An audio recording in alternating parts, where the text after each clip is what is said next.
إذا كان الله معك فمن عليك، وإذا كان عليك فمن معك. لا.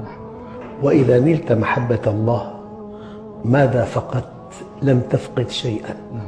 وإذا غابت عنك محبة الله ماذا وجدت؟ لم تجد شيئا. النتائج والثمار والخصائص والآثار التي تترتب على محبة الله لك لا تعد ولا تحصى. منها إذا أحبك الله ألقى محبتك في قلوب الخلق، وإذا أحبك الخلق فهذا رأس مال لا يقدر بثمن، أن يحبك الناس، أن يحبك من حولك. إذا أحبك الله منحك الحكمة، ومن يؤتى الحكمة فقد أوتي خيرات كثيرة. الإنسان إذا أوتي الحكمة يسعد بدخل محدود، والذي لم يؤتى الحكمة يشقى بدخل غير محدود. الإنسان إذا أوتي الحكمة يسعد بزوجة من الدرجة العاشرة، والذي لم يؤتى الحكمة يشقى بزوجة من الدرجة الأولى. الإنسان إذا أوتي الحكمة يجعل من العدو صديقاً، والذي لم يؤتى الحكمة يجعل من الصديق عدواً. يعني عطاء لا يقدر بثمن إذا منحك الله الحكمة. والحكمة تؤتى من الله مكافأة على إيمان المؤمن واستقامته على أمر الله، وهي من ثمار محبة الله. أن تؤتى الحكمة. إذا أتاك الله الحكمة أعطاك السكينة.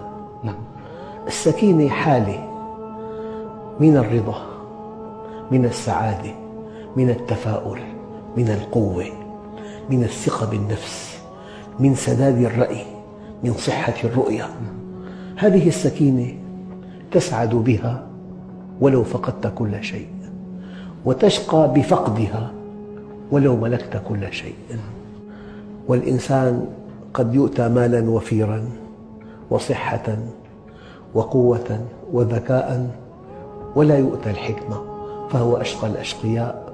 لذلك قيل إن الله يعطي الصحة والذكاء والمال والجمال للكثيرين من خلقه، ولكنه يعطي السكينة بقدر لأصفيائه المؤمنين. السكينة أحد أكبر أسباب سعادة الإنسان، هي ثمرة من ثمار محبة الله. يعني إذا أحبك الله شيء لا يتصور، أن يحبك خالق السماوات والأرض الذي بيده كل شيء، الذي بيده من هم فوقك ومن هم تحتك ومن هم حولك، الذي بيده صحتك وأهلك وأولادك، الذي بيده حياتك أو موتك ورزقك. لذلك الإنسان إذا عرف الله عرف كل شيء، وإذا فاتته معرفة الله فاته كل شيء. من معاني محبة الله لك أن يلهمك الرضا. ترضى أنت، ترضى عن وجودك، وترضى عن وضعك، وترضى عن دخلك، وترضى عن أهلك وأولادك. الرضا أحد أسباب السعادة، فالمؤمن راضي. والله الذي لا إله إلا هو لو شققت على صدر مؤمن عرف الله لرأيت فيه من السعادة ما لو وزعت على أهل بلد لكفته. الله عز وجل يقول: إن الصلاة تنهى عن الفحشاء والمنكر ولذكر الله أكبر.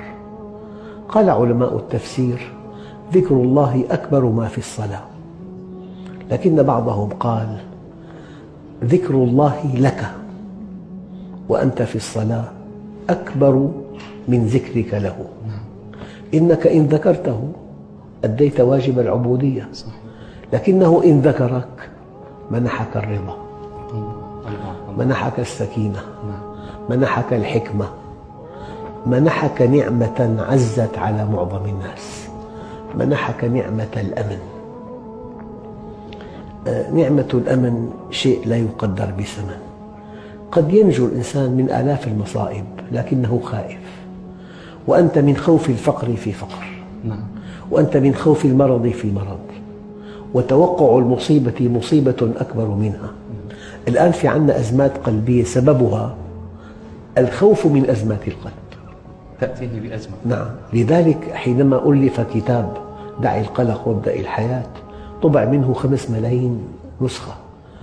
هناك قلق في العالم سببه البعد عن الله.